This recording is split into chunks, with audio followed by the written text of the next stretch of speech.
याचा चेहरा उघडाच केला पाहिजे। बड्या नेत्याचा याच्या डोक्यावर हात आहे। शरद पवार आहेत आणि मनोज जरांगे हा जरिया निर्माण केलाय शरद पवारांनी। सगळं थोतांड होतं। मुंबईच्या वेशीपर्यंत सुद्धा ते वोट बँक तयार करण्यासाठीच गेले हो।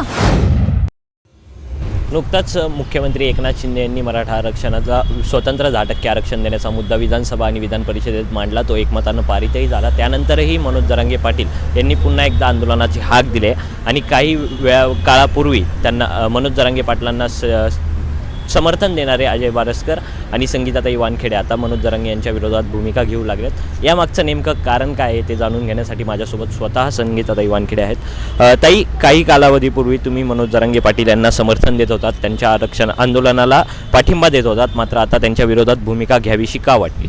कारण कुठेतरी आता तरुण मुलं भरकटायला लागला हा माणूस। तरुण मुलांना आंदोलनाची पहिलीही दिशा त्याने भरकटवलीच होती। आंदोलन पहिलंही त्याने भरकटवलंच होतं, परंतु संयम बाळगून होतो। त्याचं कारण असं वाटत होतं कितीतरी वर्षानंतर मराठा परत एकवटला होता आणि हे जी एकी आहे आता ही तुटायला नको, ही फुटायला नको।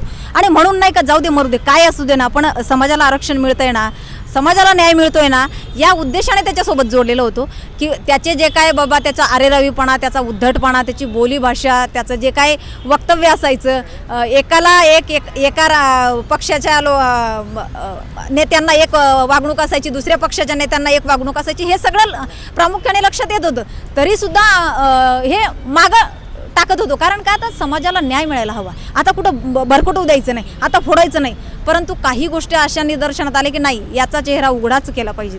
कारण हा समाजाला आरक्षण मिळावं म्हणून पुढं नाही आलेला आहे।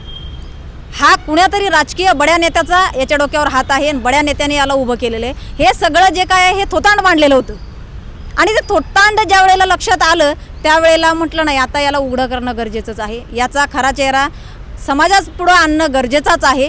आणि मी अगदी जी माझी आहे भूमिका की खरं बोलणं, मी त्याच्याप्रमाणे तुम्ही जर बघाल तर 1-1.5 महिन्यापासून मी त्याच्या विरोधात उभी राहिली की हा माणूस चुकीचा आहे, ह्याला सपोर्ट करायचा नाही आहे। हे कुठंतरी समाजातल्या मुलांना हे गुन्हेगार बनवायचं काम चाललं आहे याचं। आणि याचं जिवंत उदाहरण म्हणजे ज्या वेळेला हे तर मी आत्ता पाहिलं, त्याचं प्रामुख्याने लक्षात आलंच होतं। परंतु तुम्ही जरी बघितलं असेल की अंतरावली सराटीमधला जो कोण भाऊ आहे, ज्याने कोपर्डीच्या त्या ताईच्यावर अत्याचार करणाऱ्या त्या नराधमांवर त्यांनी हल्ला केला होता त्या चौघांनी, त्यावेळेला त्यांना नेणारा जरांगे होता, त्यांना घरातून उचलून नेणारा जरांगे होता। परंतु त्यांना तिथं नेलं, त्या पोरांची माती भडकवली, त्यांना हल्ला करायला लावला, नंतर त्या मुलांवर जी सजा झाली ती त्यांना भोगावं लागली। इकडं मीडिया पुढं बाईट मात्र माणूस द्यायचा नाही, त्यांना सोडलं नाही, 1 इंच मागं सरलो नाही, 1 इंच पुढं सरलो नाही। संघटना त्यांच्यासोबत आहे, मी त्याच्यासोबत आहे, परंतु 2 वर्ष मात्र त्याला सडावं लागलं, 5 वर्षाची त्याला शिक्षा झाली आहे।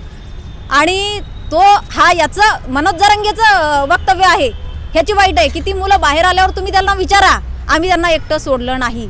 परंतु त्याच मुलांची बाईट आहे, यांनी आम्हाला मदत केली नाही, आम्ही सडत पडलो। त्या मुलाच्या घरच्यांची बाईट आहे की या जरांग्याने उचलून नेलंय, ह्याने काय काय आम्ही दाखवलं। म्हणजे काय एकंदरीत काय तर हा माणूस लोकांच्या लेकरांचं वाटोळं करणारच आहे। हा याचं घर भरणार आहे आणि हा वाटोळं करणार आहे। याला प्रसिद्धी पाहिजे, याला स्वतःला नाव पाहिजे, त्याला स्वतःला पुढं यायचं आहे।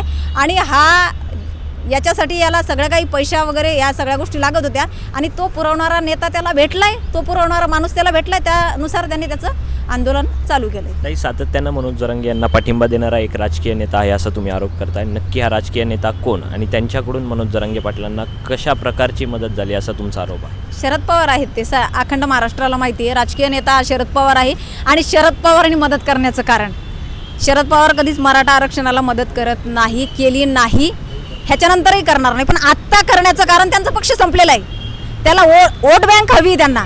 आणि त्यांना कळून गेलं मनोज जरांगेच्या माध्यमातून आपल्याला भरपूर वोट बँक मिळणार आहे, आपली ही भली मोठी वोट बँक तयार होणार आहे। आणि त्यामुळं त्यांनी मनोज जरांगे हा जरिया निर्माण केला आहे शरद पवारांनी। मनोज जरांगे कुठल्याही सहकार्यांना जवळ येऊ देत नाही, जवळ बसू देत नाही। कारण काय, मग ते कळेल ना शरद पवारांचं आणि त्यांचं कनेक्शन जे काय ते कळेल। हा कुठल्याही सर्वसामान्य व्यक्ती, याचे जे काय 10-12 लोक आहेत ना, हा त्याच्यासोबत राहतो। आणि ते 10-12 लोक जे आहेत ते सर्व शरद पवार गटाची आहेत, तुम्ही चेक करा। ती सर्व लोक शरद पवार गटातली आहेत, ती कुणीही सर्वसामान्य मराठे नाही आहेत। ते शरद पवार गटातले पदाधिकारी आहेत जे याच्यासोबत विळखा घालून बसलेले आहेत। ते सर्वसामान्य व्यक्तीला त्याच्यापर्यंत पोहोचू देत नाही, जाऊ देत नाही किंवा तिथे जाऊन बोलू देत नाही। कारण ते कनेक्शन कुठंतरी लोकांना कळेल आणि मग ते लोकांच्या पुढं मी उघडा पडेल आणि हा जो काही खेळ मांडलाय हा विस्कटला जाईल याची भीती आहे मनोज जरांगेला. मात्र ताई, जर शरद पवार यांचा पाठिंबा मनोज जरांगेंना आहे, त्यांना मनोज जरांगेंच्या पाठिंब्याने किंवा त्यांच्या सोबतीनं मोठा लढा उभा करून वोट बँक जमा करायची असेल तर मनोज जरांगेंनी मुंबईच्या वेशीपर्यंत जाऊन आंदोलन मागं घेण्याचं कारण काय? मुंबईच्या वेशीपर्यंत सुद्धा ते वोट बँक तयार करण्यासाठीच गेले हो, लोकांना दाखवण्यासाठी, सहानुभूती मिळवण्यासाठी. कारण त्यांना हे अगोदर सराटीमध्ये सुद्धा मान्य झालेलं होतं, त्यांचं हे सांगितलं होतं की एक दिवशी अधिवेशन बोलवल्या जाणार आहे मराठ्यांच्यासाठी आणि तिथे जे काय आहे ती घोषणा केली जाणार आहे, तुम्हाला न्याय मिळणार आहे. तरी सुद्धा त्या तारखेची वाट न बघता यांनी काय केलंय, काढलाय. यांना सोबत घ्यायचं होतं, त्याला सरकारला भीती दाखवायची होती किंवा समाजाला यांना पुन्हा जमा करायचं होतं, समाजाच्या नजरेमध्ये हिरो बनायचं होतं. बरं, यांनी जे सांगितलं होतं मला तेही बोलावं लागेल की आम्ही पायी जाणार आहोत मुंबईपर्यंत. हे गाव आलं की पायी चालत होते, गाव गेलं की गाडीत बसत होते. हे कोणचं पायी जाणं? सर्वसामान्य चालत होते, हा माणूस गाडीत बसलेला होता. त्यामुळे हे सगळं थोतांड होतं आणि हे थोतांड आहे, याला बळी पडू नका. मराठा तरुणांनी बळी पडू नका, आवाहन करेल मी त्यांना. मात्र ताई, मनोज जरांगे पाटील यांनी मुंबईच्या वेशीवर जाऊन आंदोलन मागे घेतलं. त्यापूर्वी त्यांची एक बंद दाराआड चर्चा लोणावळ्यात पार पडली. या चर्चेमध्ये सेटलमेंट झाली असा आरोपही मनोज जरांगे पाटलांवर करत होते. याबाबत तुमचं मत? बिलकुल झालीच आहे, कारण त्या चर्चेमध्ये काय झालं हेच ते सांगत नाहीये. तुमची जरा भूमिका होती की बंद दाराआड चर्चा नको, चर्चा ही मीडियासमोर व्हावी, खुल्या मैदानात व्हावी. मग तुम्ही बंद दाराआड चर्चा का केली? कारण काय? लोणावळ्यामध्ये जर काही गोष्टी ठरल्या होत्या तरी पण तुम्ही मुंबईच्या वेशीपर्यंत गेलास, ते त्याचं कारण सांगितलंय काल बारस्कर महाराजांनी की यांना काय करायचं होतं, यांना तिथं मुख्यमंत्र्याला बोलवायचं होतं. अरे मी पुन्हा एकदा सांगते, मी कुठल्याच पक्षाची नाही आहे, परंतु त्या मुख्यमंत्र्याला मानलं पाहिजेत की त्यांनी आलेत तिथं, त्यांनी त्याचं काय ते उपोषण होतं किंवा काय होतं ते सोडवलं होतं नव्हतं त्याचं त्याला माहिती. त्या मुख्यमंत्र्याच्या हाताने याला शरबत प्यायचं होतं, पाजलं मुख्यमंत्र्यांनी. मला सांगा, अंतरावली सराटीमध्ये सुद्धा किती वेळा त्यांनी त्यांच्या मंत्रिमंडळ पाठवलं, शिष्टमंडळ पाठवलं. आत्तापर्यंत मला सांगा ना तुम्ही, याच्या अगोदर ही जी काय सत्ता आहे किंवा यांची जी सत्ता आहे याच्या अगोदरही मराठा आरक्षणाची मागणी होती का? कुणी का पूर्ण केली नाही हो? 70 वर्षापासून ज्यांनी सरकार चालवलं त्यांनी का पूर्ण केली नाही? त्यांच्या वेळेला का बरं नाही आक्रोश बाहेर काढला तुम्ही? बरं, तुमच्या जर काही आल्या असं ना त्या बाबी लक्षात की आपल्याला आता हवंच, आता तुम्ही तयार केलं, मग मागच्या पण जे काय 2.5 वर्षात त्यांनी का नाही दिलं तुम्हाला आरक्षण? का आरक्षण देऊ शकले नाहीत ते? तुम्ही आत्ताच का गोंधळ घातला? बरं घातला, आपल्याला गरजच होती, कधीही घालू देत, आपल्याला गरज होती त्याची. मग आता मिळून सुद्धा तुमचा अट्टाहास का? हा कारण काय? अगदी शेवटचा प्रश्न, सरकारनं आत्ता दिलेलं 10% स्वतंत्र आरक्षण कायद्याच्या कसोटीत टिकेल का असं तुम्हाला वाटतं का? आणि त्यांनी तुम्ही समाधानी? बिलकुल समाधानी आहे. 10% आरक्षण आम्हाला स्वतंत्र दिलंय, आमचं आम्हाला दिलंय, आम्हाला कुणाच्या ताटातलं दिलं नाही, याच्यामध्ये आम्ही समाधानी आहोत. आणि ते टिकणार आहे त्याचं कारण 22 राज्यांमध्ये 50%च्या वर आरक्षण लागू झालेलं आहे आणि ते टिकलेलं आहे. मग आपलं का टिकणार नाही? आपलंही टिकणार आहे.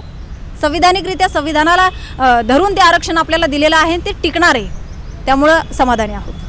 नक्कीच. त्यामुळे मनोज जरांगे पाटील यांचा जो लढा आहे हा पूर्णतः थोटांड आहे. त्यांना शरद पवार यांचा पाठिंबा असल्याचा आरोप आता संगीताताई वानखेडे यांनी केलेला आहे. कॅमेरामन रोहित वनकट्टेसह मी Pranav Damale, for the people news, Pune.